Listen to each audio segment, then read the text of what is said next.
Mesdames, Messieurs, bonsoir. Bienvenue au cabinet Polycom Consulting. Je suis l'expert coach Joseph Nguefa et ce soir, nous parlons de la maîtrise de l'environnement pour l'optimisation du potentiel infini. Oui, par le passé, avec nos dernières conférences, nous avons vu que l'homme porte en lui une divine nature avec un potentiel infini. Et si vous voulez profiter pleinement de votre potentiel, il faut savoir que vous allez opérer dans un environnement. Et si votre potentiel est infini, il en est de même du potentiel de votre environnement.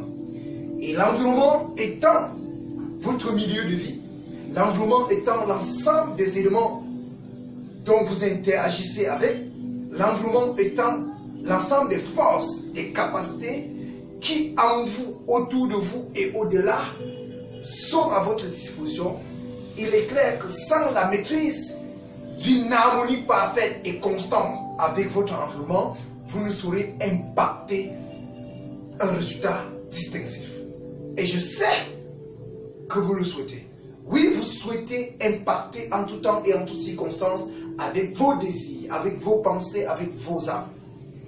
D'ailleurs, les 3 dernières thématiques sur lesquelles nous nous sommes entretenus, le monde, nous avons fait l'étape 1 qui portait sur la connaissance adéquate de soi pour la découverte du potentiel personnel infini. Bien évidemment, nous avons vu que pour utiliser efficacement, pour accéder et bien utiliser ce potentiel infini, il nous fallait une totale confiance en nous-mêmes. Oui, il fallait absolument la pleine conviction de sa conscience totale, la pleine conviction de ses potentialités, pour être capable de profiter de ce potentiel infini, de cette divine nature. Mais il a également fallu un autre code, un code spécial, l'attitude APP. L'attitude positive permanente, c'était notre 3e thématique dans ce programme qui vise la maîtrise du potentiel personnel infini en vue d'un excellent management de soi. Et aujourd'hui, avec l'étape 4, nous allons conclure ce projet sur la maîtrise du potentiel infini pour le bon management de soi. Et l'étape 4 nous montre que si nous avons une divine nature, nous avons autour de nous également une nature divine avec un potentiel autant infini que le nôtre. D'ailleurs, si nous rentrons dans la définition naturelle et non artificielle, nous allons nous rendre compte que l'environnement et l'homme forment un tout. Oui, loin de l'ancienne définition qui définissait la nature comme étant l'ensemble des éléments qui nous entourent, l'ensemble des forces qui nous entourent. On voit bien que dans cette définition, il y a exclusion de notre être, exclusion de notre nature matérielle, de notre divine nature, de notre vrai potentiel. Or, on ne saurait parler de notre environnement sans nous inclure. Nous sommes le propre de notre environnement, nous faisons partie de notre environnement, nous sommes un avec notre environnement. Donc, la définition qui peut aller éclairer mieux nos consciences, c'est l'environnement, c'est un environnement. L'environnement, c'est l'ensemble des éléments biotiques et des éléments abiotiques. Pour les éléments biotiques, il s'agit ici de la biodiversité. L'homme, les plantes, les animaux et tout ce qui vit. En ce qui concerne les éléments abiotiques, nous avons la terre, le soleil, l'eau, le feu, etc.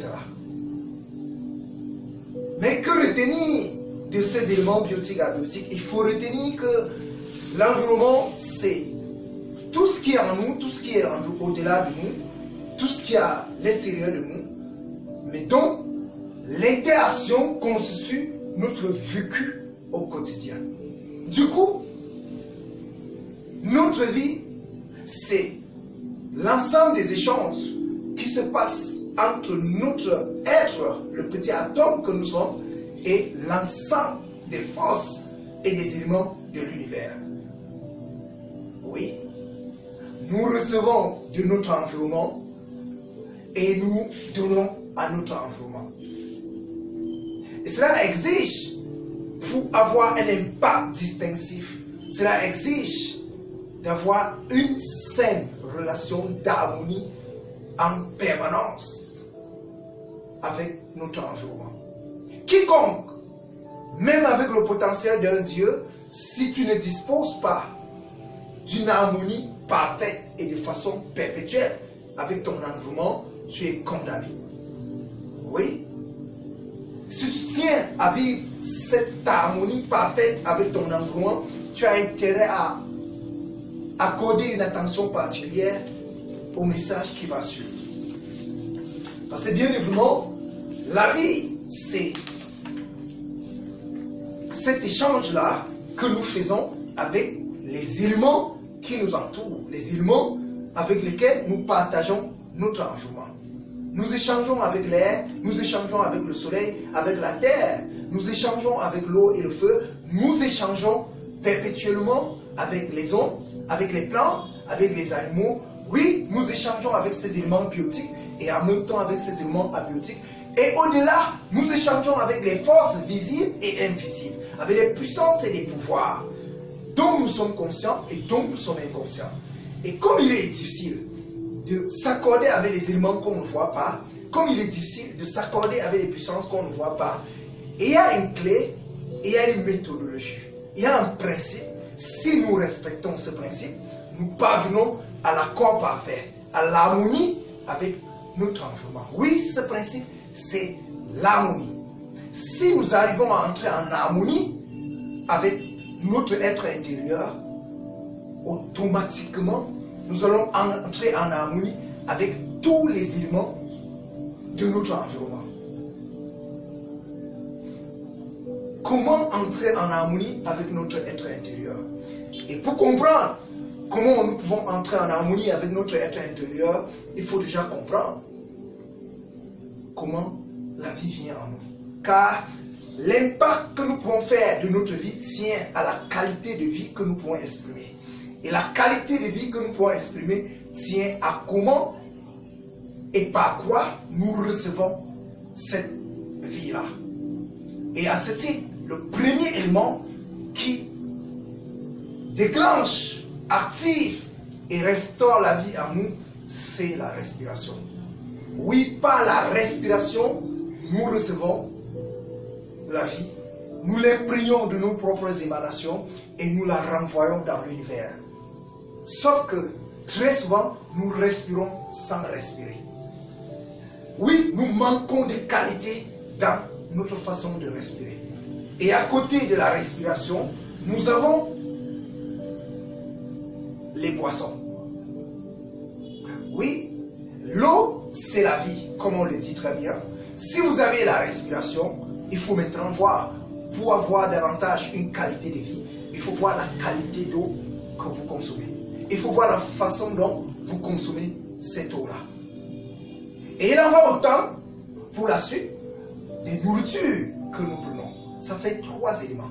Trois éléments qui nous permettent de recevoir, d'entretenir, de préserver, de sauvegarder et de rentabiliser au mieux la vie.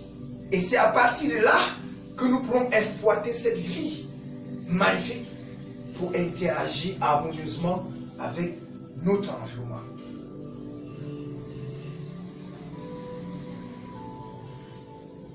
Effectivement, si nous n'avons pas un meilleur souffle de vie, si nous n'avons pas une meilleure qualité de boisson, si nous n'avons pas une meilleure qualité de nourriture, nous avons condamné notre existence. Et en même temps, nous condamnons l'existence des éléments et des êtres qui partagent avec nous l'environnement de vie. Pourquoi j'ai dit ça? J'ai dit tantôt, nous respirons sans respirer, nous buvons de l'eau sans pour autant étancher nos soifs, nous mangeons sans manger. Oui, il faut regarder. C'est seulement quand nous avons une meilleure qualité de vie que notre vie a un sens. Pourquoi? Parce que si nous avons une meilleure qualité de vie, nous avons une meilleure façon d'exprimer notre divine nature et par là, une meilleure façon d'interagir avec les éléments de notre environnement. Et par affinité, si nous travaillons avec notre divine nature, en même temps, elle va nous conduire à rentrer en harmonie avec la divine nature des éléments de notre environnement. Et ainsi, nous pouvons avoir une relation qui est typiquement remplie de la présence divine. En ces termes, nous allons vivre une plénitude dans notre relation avec l'environnement infini. Nous allons vivre une pleine réalisation autant pour moi dans notre qualité de vie. Mais qu'est-ce qu'il faut faire pour avoir cette qualité de vie? Il faut premièrement contrôler sa respiration. Car si nous respirons mal, il est clair que nous recevons mal la vie. Oui, au quotidien et instant après instant, nous recevons le souffle de vie. Et jamais nous nous posons la question de l'importance du souffle de vie. Pourtant, si le souffle de vie s'arrête, un seul instant, la vie s'arrête. Ça veut dire que si le souffle de vie souffre, la qualité de vie en nous souffre. Et si la qualité de vie en nous souffre, la qualité de vie que nous renvoyons dans notre environnement souffre. Et ainsi va avec les aides, les éléments avec lesquels nous partageons l'environnement. C'est pour ça qu'on dit toujours, l'homme est le maître, l'homme est responsable de sa propre destruction. Oui, l'homme est et demeure son propre gourou. L'homme est captif de son propre raisonnement. Parce que nous ne nous attardons pas à la façon dont nous respirons, pourtant nous le savons, le souffle de vie est le premier moyen avec lequel nous recevons, entretenons et perdurons la vie en nous. Et par cette vie en nous, la vie autour de nous. Comment respirer? Déjà, il faut vérifier que nous accordons plus d'importance à nos bijoux, à nos portables, à notre argent, à nos diplômes, à notre pouvoir, qu'à notre souffle de vie. Pourtant, dites-moi, mesdames, messieurs, en l'absence de souffle de vie, à quoi vous sert vos portables chèrement achetés? En l'absence du souffle de vie, à quoi vous sert vos bijoux magnifiques? En l'absence du souffle de vie, à quoi vous sert vos milliards? En l'absence de souffle de vie, à quoi vous servent vos biens matériels? À quoi vous servent vos diplômes? À quoi vous servent vos titres de pouvoir si vous manquez du souffle? Ou encore si vous avez un problème avec la qualité du souffle. Donc, vous avez le message sur le souffle de vie. Si vous l'avez, vous avez la vie de qualité, vous avez la vie.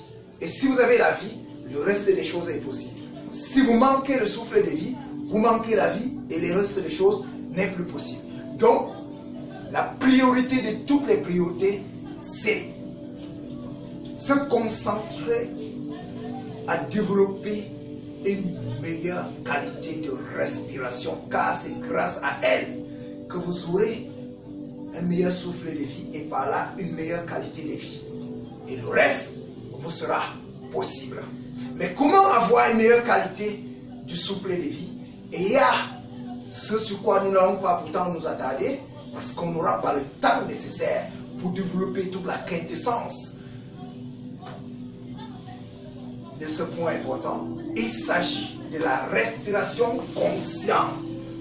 Oui, partout quand nous nous déplaçons, nous sommes toujours à penser à nos portables, à penser à nos bijoux, à penser à notre argent, à penser à nos influences. Même quand quelqu'un nous regarde mal, on se rend compte très vite.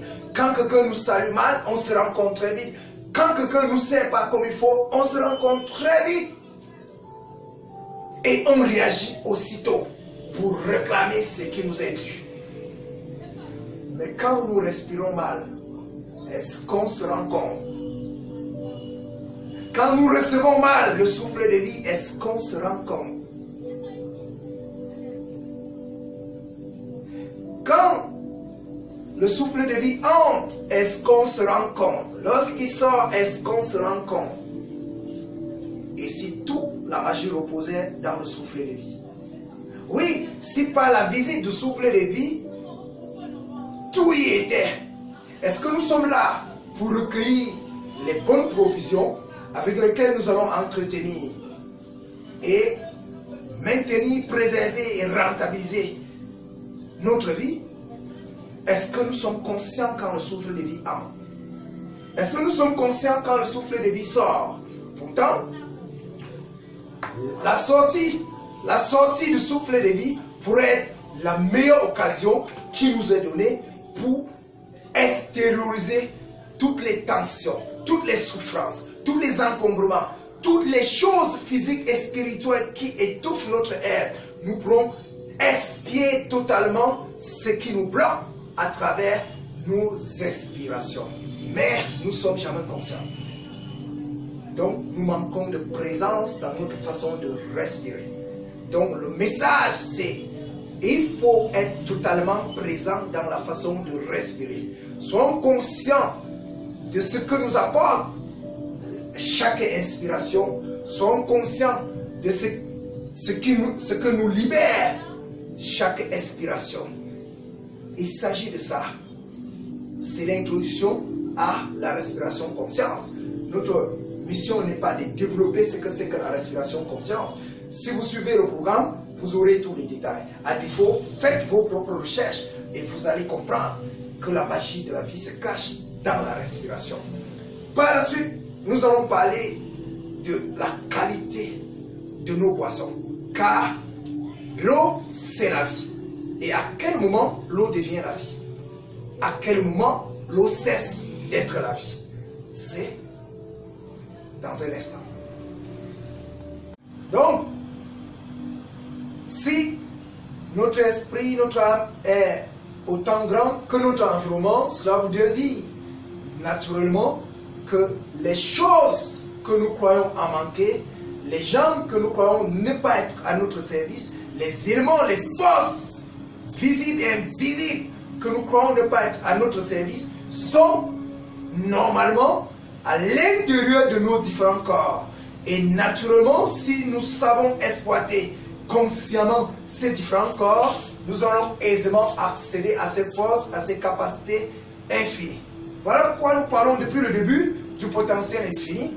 Et voilà l'occasion pour nous de passer dans l'exploitation optimum de ce potentiel-là. Qu'il soit le nôtre ou celui de notre environnement, tout porte à croire que nous sommes un avec notre environnement et rien ne sera en dit autrement. D'ailleurs, allons voir avec le corps physique dont nous avons de tout temps pensé limité. Oui, bien évidemment, je suis ici. Et vous pourrez penser que où vous êtes, je ne pourrai pas vous impacter. Pourtant, avec mes actions physiques étant ici, je vous influence au quotidien. Effectivement, la moindre action de n'importe quel élément de la nature a des répercussions significatives à tous les éléments du cosmos, où qu'ils soient. Comment? Grâce à mon corps physique, si je tape mon pied au sol et que cet acte est considéré comme une bénédiction, si elle marche, toute la terre en sera bénie. Et comme la terre est bénie par mon action physique, quiconque est placé sur la terre, où qu'il soit, la personne reçoit cette bénédiction à l'instant présent. Que ce soit l'homme, que ce soit la plante, que ce soit l'animal, que ce soit n'importe quel élément relié à la terre d'une manière ou d'une autre, physiquement, je peux influencer les éléments de la terre entière. Et je peux aller plus loin. Lorsque je respire, il y a de la chaleur. Lorsque je respire, il y a des éléments qui émanent de moi, qui rentrent dans la nature. Et vous pourrez penser que votre ennemi, vous ne recevez rien du tout de lui. Vous pourrez penser que votre ennemi ne vous donne rien. Sans que vous vous rendez compte, avec le truchement alchimique de l'air, vous recevez de tout temps de l'air et en même temps, vous recevez de tout temps de votre ennemi et en même temps, vous impactez votre ennemi grâce à votre chaleur que vous injectez dans l'espace respirable. Voilà quelques éléments, mesdames, messieurs, qui permettent de voir que même notre corps ne nous limite pas. Si nous savons l'exploiter de façon optimum, nous pourrons impacter n'importe où avec nos capacités physiques. Et je peux aller un peu plus loin dans la capacité et la puissance de notre corps physique. En réalité, notre corps physique est fait de cellules. Et chaque cellule du corps, et l'ensemble des cellules du corps compose nos organes. Et l'ensemble des organes forment le corps entier. Mais très souvent, à cause d'une seule cellule négative, on peut voir tomber le grand corps. Oui, si un seul microbe, une cellule microbienne, un seul virus, une bactérie rentre dans le corps. Si il y a absence d'harmonie dans le corps, cette seule cellule peut développer une vision, un programme négatif qui amène à terme à la destruction du grand corps. Là, on peut voir la puissance majestueuse, mais surtout négative de cette cellule microbienne, autant pour moi, ou négative. Pourtant, le corps est peuplé de tellement de centaines de milliards de cellules positives. Imaginez donc que par une alchimie naturelle, nous contrôlons ces centaines de milliards du corps et par ce contrôle, nous prenons possession de la force infinie de chaque cellule. En multipliant la force infinie qu'on a vue dans la cellule négative, en multipliant la force infinie de la cellule positive, par le nombre de milliards de cellules que peuple le corps, imaginez notre puissance. Notre puissance physique seule nous donne la capacité, si on sait s'en servir, de mobiliser, impacter tout l'univers. Sûrement, je vous surprends. Mais, j'ai envie de vous dire, de comprendre finalement que l'homme que nous sommes, l'être que nous sommes, n'est pas seulement un avec son environnement. Ça va plus loin. L'homme là, nous le disons clairement, il est comme une terre en miniature. Toujours pour le montrer le rapprochement qu'il y a entre l'homme et sa nature, vérifions ces similitudes qui permettent à l'homme de ressembler à la terre et qui permettent à la terre de ressembler à l'homme. Oui, si vous regardez la surface de la terre, vous allez constater qu'il y a des montagnes. Et si vous regardez en élevant la taille du corps de l'homme à la taille de la terre, vous allez constater qu'il y a les bosses sur le corps de l'homme. Les seins, les fesses conçus aux montagnes qu'on peut trouver sur la terre. Et c'est très clair que le corps de la terre et de l'homme se retrouvent. Et on va plus loin. Si on a gonflé l'homme à la taille de la terre, ou à défaut, on a ramené la terre à la taille de l'homme, on peut voir que l'ensemble des forêts et des arbres et des herbes qui sont présents sur la terre correspond aux poils et aux cheveux qu'il y a sur le corps. Et puis encore, il y a sur la terre deux grandes concentrations de forêts, et sur le corps de l'homme, on a deux grandes concentrations de poils et de cheveux. Vous avez la forêt amazonienne du Brésil qui peut correspondre aux cheveux de la tête. Vous avez les poils du pubis qui peuvent correspondre à la forêt vierge d'Afrique. Et nous pouvons nous étendre sur les similitudes. Sur la terre, la géographie m'a appris qu'il y a 4 grandes concentrations de déserts. Le désert étant un espace où on n'a pas, soit totalement pas, d'arbres ou d'herbes. Bien évidemment, sur le corps de l'homme, il y a 4 grandes concentrations d'espace où on ne trouve ni poils ni cheveux. Il s'agit ici de 2 plantes de pied et de 2 paumes de main. Et nous pourrons aller loin encore. Si vous vérifiez à l'intérieur de la terre, on a les grottes de tout genre. Mais si vous allez à l'intérieur du corps de l'homme, vous allez trouver les orifices. Cela voudrait dire que la taille, gonfler l'homme à la taille de la terre, on aurait pratiquement les mêmes éléments. Plus loin, nous constatons la quantité d'eau présente dans la terre.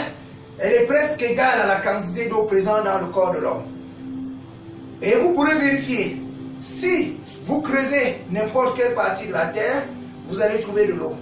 Et si on blesse le corps de l'homme sur n'importe quelle partie, on peut trouver le sang qui coule, le sang est fait d'eau. Et c'est encore plus grave si nous vérifions en blessant l'homme sur sa plante de pied ou sur sa paume de main. Si la blessure n'est pas assez profonde, vous ne pourrez pas trouver le sang qui est fait d'eau. Et en même temps, si vous allez au désert qui correspond à ces différents endroits sur le corps de l'homme, si vous allez dans les différents déserts, si vous creusez, si vous ne creusez pas assez profondément, vous n'allez pas trouver de l'eau. Voilà, mesdames et messieurs, des similitudes troublantes, mais pourtant vérifiables par quiconque qui se donne un peu de temps. Et ces similitudes montrent que l'homme est une terre en miniature et que la terre est un grand homme. Conséquence, on revient à la même conclusion. L'homme et son environnement forment un tout. Et si l'homme et son environnement forment un tout, c'est là que la magie est assez grande.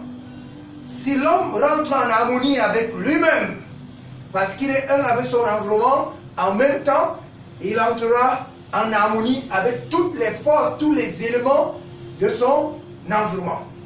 Donc, si l'homme, par la chimie de l'harmonie avec soi,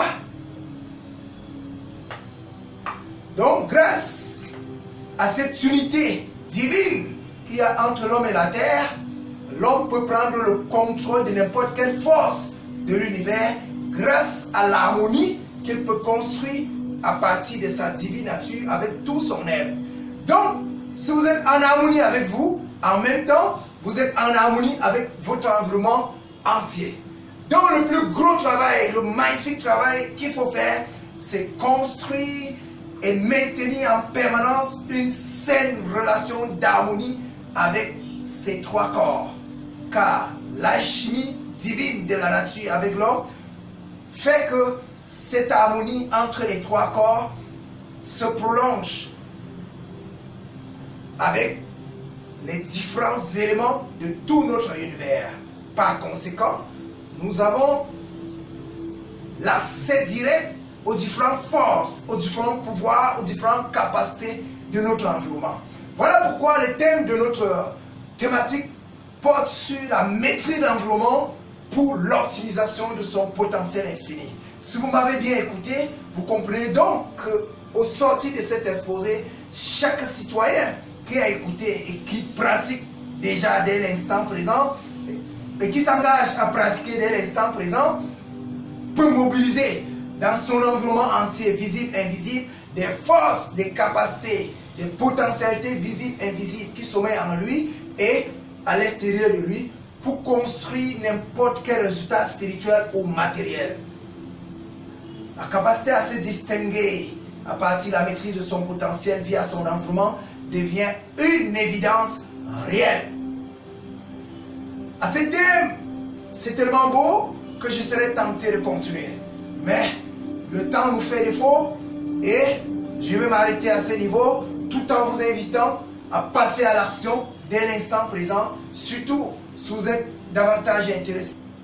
Oui, si vous êtes intéressé, faites-nous juste un appel ou un message via notre WhatsApp ou à défaut, appelez-nous directement sur notre fixe et vous aurez l'accès magnifique au programme Harmony Success Master Building pour avoir tout le coaching systémique pour un développement personnel intégral. À votre service, je suis l'expert coach Joseph Nguefa du cabinet Polyconf Consulting. Une fois de plus,